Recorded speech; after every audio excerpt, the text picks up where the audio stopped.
Hello everyone, welcome to my YouTube channel RN Academy of Excellence. So already మనం list of college providing various courses మీద series of videos అయితే చేశాం కదండి. So అన్ని courses మీద మనం చేయడం జరిగిందండి. లైక్ సైన్స్ గ్రూప్స్ కానీ ఆర్ట్స్ గ్రూప్స్ కానీ సో అన్నిటి మీద మనం చేయడం అయితే జరిగింది. Physical sciences, mathematical sciences, earth sciences అన్ని లాంగ్వేజ్ కానీ వాటన్నిటి మీద మనం లిస్ట్ అయితే ప్రొవైడ్ చేయడం జరిగిందండి. సో చాలామంది కంప్యూటర్స్ రిపీటర్గా అడుగుతున్నారు, అన్న లిస్ట్ వీడియో చేయన్న ఈ సబ్జెక్ట్ అని చెప్పి అన్ని సబ్జెక్ట్స్ మీద ఎక్సెప్ట్ జువాలజీ, బాటనీ అండ్ ఎంపీఎడ్ అండి. ఈ లిస్ట్ అయితే దొరకలేదు. వాళ్ళకి నేను చేసే ప్రయత్నం కూడా చేస్తాను ఫ్యూచర్లో. సో మిగతా కోర్సెస్ ఏవైతే ఉన్నాయో వాటి మీద అయితే నేను డెడికేటెడ్ వీడియోస్ అయితే చేశాను అండి. సో ఛానల్లోకి వెళ్ళి సిపిజెడ్ ప్లేలిస్ట్ ఉంటుందండి. ప్లేలిస్ట్లోకి వెళ్తే సిపిజెడ్ ప్లేలిస్ట్ ఉంటుంది. అందులో మ్యాక్సిమం అన్ని సబ్జెక్ట్ లిస్ట్ ఉన్నాయండి. అదేవిధంగా మీరు చూసుకున్నట్లయితే పర్టికులర్ క్వరీస్ కూడా ఉన్నాయండి సిపిజెడ్ రిలేటెడ్. ఇంకా అప్కమింగ్ ప్రొసెసర్ కూడా ఎలా ఉంటుందో వాటి మీద కూడా వీడియోస్ ఉన్నాయి. సో ఎవరికైనా డౌట్స్ ఏమైనా ఉంటే ఆ వీడియోస్ రిఫర్ చేయమని రిక్వెస్ట్ చేస్తున్నాను. సో మనం ఈరోజు ఎంకామ్ గురించి మాట్లాడుకున్నట్లయితే సిపిజెడ్లో మోస్ట్ అప్లైడ్ సబ్జెక్ట్ ఏదైనా ఉందంటే అది ఎంకామ్ అండి. సో అరౌండ్ ఎవ్రీ ఇయర్ అయితే 10,000 ప్లస్ అప్లై చేస్తుండే. సో ఈ ఇయర్ అయితే ఒక 2,000 దాకా డిక్రిమెంట్ అయ్యారు. సో 8,000 అట్లా అరౌండ్ 8,000 అట్లా అప్లై చేయడం జరిగింది. సో ఈ ఇయర్ అయితే ఎంకామ్ వాళ్ళకి కొంచెం లెస్ కాంపిటీషన్ అనుకోవాలి. సో కాలేజ్ కూడా చూసుకున్నట్లయితే అరౌండ్ 160 to 170 కాలేజ్ అయితే ఎంకామ్ ఆఫర్ చేస్తాయండి. సో ఆల్మోస్ట్ అన్ని కాలేజ్లో ఎంకామ్ ఉందండి. సో ఇది ఒక బెనిఫిట్ అండి. సో మాట్లాడుకుంటే స్టార్టింగ్లో చూడండి కొన్ని ప్రైవేట్ కాలేజ్ ఉన్నాయి. ఏవీ కాలేజ్ కానీ, అరోరా కానీ, భద్రక, భవన్స్. సో ఇవన్నీ ప్రైవేట్ కాలేజ్ కదండి. సో అన్ని పేమెంట్ షీట్స్ ఉంటాయి. సో ఇక్కడ చూసినట్లయితే మీకు యూనివర్సిటీ నేమ్ అండర్ ఓయూ వస్తుంది. ఇవన్నీ నెక్స్ట్ టైప్ ఆఫ్ కాలేజ్ అంటే మీకు ఓయూ అఫిలియేటెడ్ ఉండొచ్చు, OU constitute in the sense sub campus ఉండొచ్చు, ఆర్ఎల్స్ ఓయూ క్యాంపస్ అయితే main campus. So co education, women's దా, సో అలా కూడా ఉంది. నెక్స్ట్ ఏ మీడియం, ఇంగ్లీష్ మీడియం ఉంటుంది కదా. Next intake in the sense number of taking seats అండి, ఎన్ని సీట్స్ తీసుకుంటున్నారండి. సో 40 సీట్స్ తీసుకుంటున్నారు ఏవీ కాలేజ్లో. సో అవి కూడా పేమెంట్ సీట్స్ అండి. సీట్ టైప్ అనేది పేమెంట్ అండ్ అలాగే రెగ్యులర్ 2 టైప్స్ ఉంటాయండి. రెగ్యులర్కి పేమెంట్కి డిఫరెన్స్ చెప్తే మనం ఆల్రెడీ ఛానల్లో డెడికేటెడ్ వీడియో చేయడం జరిగిందండి. సో దాన్ని రిఫర్ చేయమని రిక్వెస్ట్ చేస్తాను. సో ఫర్ అన్ ఇన్స్టాన్స్ చెప్పాలంటే రెగ్యులర్ అనేది పేమెంట్ సీట్ కన్నా ఒక 2 to 3 టైమ్స్ తక్కువ ఉంటుందండి ఫీజు. సో చాలా తక్కువ ఫీజు ఉంటుంది. వేరే పేమెంట్ సీట్ అనేది కొంచెం ఫీజు ఎక్కువ ఉంటుంది. సో మీరు చూడొచ్చు గవర్నమెంట్ కాలేజ్లో రెగ్యులర్ సీట్స్ ఉంటే చూద్దరు కానీ. సో అదేవిధంగా ఎస్సీ, ఎస్టీ అట్లనే ఫిజికలీ హ్యాండిక్యాప్డ్ వాళ్ళకి 700 ఉంటుందండి. ఏ కాలేజ్ అయినా, ప్రైవేట్ అయినా, గవర్నమెంట్ అయినా. సో వాళ్ళైతే దానికి తగ్గట్టు ఇన్కమ్ సర్టిఫికేట్ కానీ ఇవన్నీ చూపించుకోవాల్సిన అవసరం అయితే ఉంటుంది. వాళ్ళు మైనారిటీ అని అయితే వాళ్ళు ప్రూవ్ చేసుకోవాలి. నెక్స్ట్ మాట్లాడుకున్నట్లయితే సెకండ్ది ఏఎంఎస్ కాలేజ్ అండి. సో ఆంధ్ర మహిళా సభ కాలేజ్. సో ఇది అటానమస్ కాలేజ్ అండి, మంచి కాలేజ్ ఫర్ ఉమెన్స్ అండి. నెక్స్ట్ చూసుకున్నట్లయితే ఇవన్నీ ప్రైవేట్ కాలేజ్ అండి. ఇవన్నీ స్కిప్ చేస్తున్నాను నేను. డైరెక్ట్ మన క్యాంపస్ల గురించి అట్లా సబ్ క్యాంపస్ గురించి మాట్లాడుకుందాం. సో మీరు 23rd and 24th చూసినట్లయితే నిజాం కాలేజ్ ఉంది కదండి. 42 సీట్స్ ఉన్నాయి ఎంకామ్కి, ఇన్ విచ్ 30 వచ్చేసి రెగ్యులర్. ఫీజు చూసినట్లయితే అరౌండ్ 3,000 దాకా ఉంది. పేమెంట్ సీట్స్ 12 సీట్స్ ఉన్నాయండి. అవి చూస్తే 13,000 దాకా ఉంది. ఫీజు చూసారా 10,000 డిఫర్ అవుతుంది. అదేవిధంగా నెక్స్ట్ పీజీ కాలేజ్ సికింద్రాబాద్ అండి, మన పరేడ్ గ్రౌండ్స్ దగ్గర ఉంది కదా. ఇది కూడా ఒక సబ్ క్యాంపస్ అండి. సబ్ క్యాంపస్లో అన్నింటికి కూడా హాస్టల్ అకామిడేషన్ ప్రొవైడ్ చేస్తారండి. సో దీంట్లో కూడా ఒక 40 సీట్స్ ఉన్నాయి. ఇవన్నీ మిగతా అన్ని ప్రైవేట్ కాలేజ్ అండి, అవన్నీ స్కిప్ చేస్తున్నాం.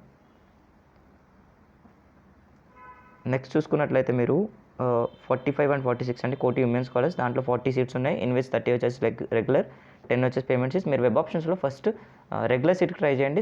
నెక్స్ట్ ప్రిఫరెన్స్ మీరు పేమెంట్ సీట్ పెట్టుకోండి. ఒకవేళ మీ స్కోర్ మంచిగుంటే రెగ్యులర్ సీట్ తక్కువ ఫీజులో వస్తుంది కదా. సో అలాగని పేమెంట్ సీట్ వాళ్ళు కూడా రిజర్వేషన్స్ ఉంటాయి. రియంబర్స్మెంట్లో ఆల్మోస్ట్ ఫీజు అనేది అయితే వెళ్ళిపోతుందండి. మీరు పెద్దగా పే చేసేది అయితే ఉండదు ఎంకామ్ కోర్సెస్లో కానీ. చాలా కోర్సెస్లో కొన్ని కంప్యూటర్ సైన్స్ ఇలాంటి కోర్సెస్లో ఫీజు ఎక్కువ ఉంటుంది కాబట్టి సో రియంబర్స్మెంట్ అయినా కూడా మీరు పే చేసేది ఎంతో కొంత అమౌంట్ అయితే ఉంటుంది. సో నెక్స్ట్ చూసుకున్నట్లయితే ఓయూ క్యాంపస్ చూసినట్లయితే మీరు అరౌండ్ 120 సీట్స్ ఉన్నాయండి. 120 సీట్స్ అవి కూడా మామూలు రెగ్యులర్ ఎంకామ్లో, జనరల్ ఎంకామ్లో చూస్తే 80 సీట్స్ ఉన్నాయండి. ఇన్ విచ్ 60 వచ్చేసి రెగ్యులర్, అట్లనే 20 వచ్చేసి పేమెంట్ సీట్స్ అండి. వేరే యాజ్ ఎంకామ్ ఐఎస్ అని ఒక వేరే కోర్స్ ఉందండి. సో దానికి వచ్చేసి 40 సీట్స్ ఉన్నాయి, దట్ పేమెంట్ సీట్స్ అవి. సో నెక్స్ట్ చూసుకున్నట్లయితే మిగతా అన్ని కాకతీయ యూనివర్సిటీ అఫిలియేటెడ్ కాలేజ్ అండి. సో ఇవన్నీ private colleges. Direct KV campus and KV sub క్యాంపస్లు చూద్దాం. సో ఇవన్నీ ప్రైవేట్ కాలేజ్ అండి. అండర్ కేవీ కూడా చాలా కాలేజెస్ ఉన్నాయి. సో మీరు చూసినట్లయితే 99 and 100 చూడండి. So university of arts and science college Hanamkonda అండి. సో ఇది వచ్చేసి కేయూకి సబ్ క్యాంపస్ అండి. సో అందులో 40 సీట్స్ అరౌండ్ 40 సీట్స్ ఉన్నాయండి. అదేవిధంగా ఉమెన్స్ కాలేజ్ చూసుకున్నట్లయితే ఇంకో 40 సీట్స్ ఉన్నాయి. క్యాంపస్లో చూసినట్లయితే ఆన్ ఏ హోల్ 80 సీట్స్ ఉన్నాయండి. 40 రెగ్యులర్, 40 పేమెంట్.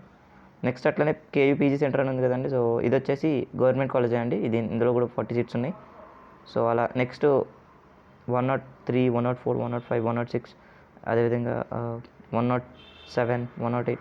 సో టిల్ 111 వరకు అన్ని గవర్నమెంట్ కాలేజ్ అండి. మీరు అవి కూడా ఆప్ట్ చేసుకోండి. మీరు వరంగల్ రీజన్లో ఉండేవాళ్ళైతే.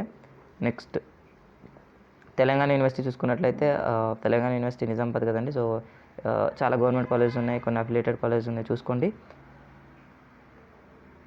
టీయూ క్యాంపస్ చూసినట్లయితే 30 సీట్స్ ఉన్నాయండి. ఎంకామ్ ఈకామర్స్ అండి అది కూడా.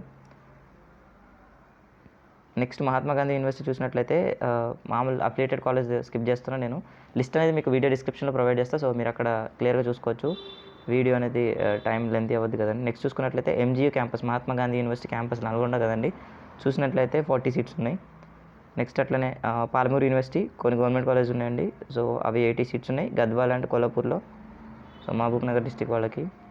నెక్స్ట్ పాలమూరు యూనివర్సిటీ క్యాంపస్ చూసుకున్నట్లయితే 40 సీట్స్ ఉన్నాయండి. అట్లనే శాతవాహన యూనివర్సిటీ చూసుకున్నట్లయితే ఇవన్నీ అఫిలియేటెడ్ కాలేజ్ అండి. సో క్యాంపస్ చూద్దాం మనం. చూడండి చాలా కాలేజెస్ ఉన్నాయి, ఏ కోర్సుకి ఇన్ని కాలేజెస్ లేవు. సో 179 చూసినట్లయితే SEO campus, Satavahana university campus అండి. 30 సీట్స్ ఉన్నాయి, కరీంనగర్. అట్లనే శాతవాహన యూనివర్సిటీ క్యాంపస్కి సబ్ క్యాంపస్ ఉందండి గోదావరి ఖనిలో. సో అక్కడ వచ్చేసి ఒక 40 సీట్స్ ఉన్నాయండి. సో ఇది వచ్చేసి సారీ అండి 184 కాలేజ్ ఉన్నాయి దగ్గర దగ్గర.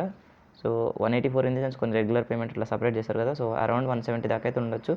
సో ఇది వచ్చేసి ఎంకామ్ గురించి అండి. So thanks for watching my video. Please do subscribe.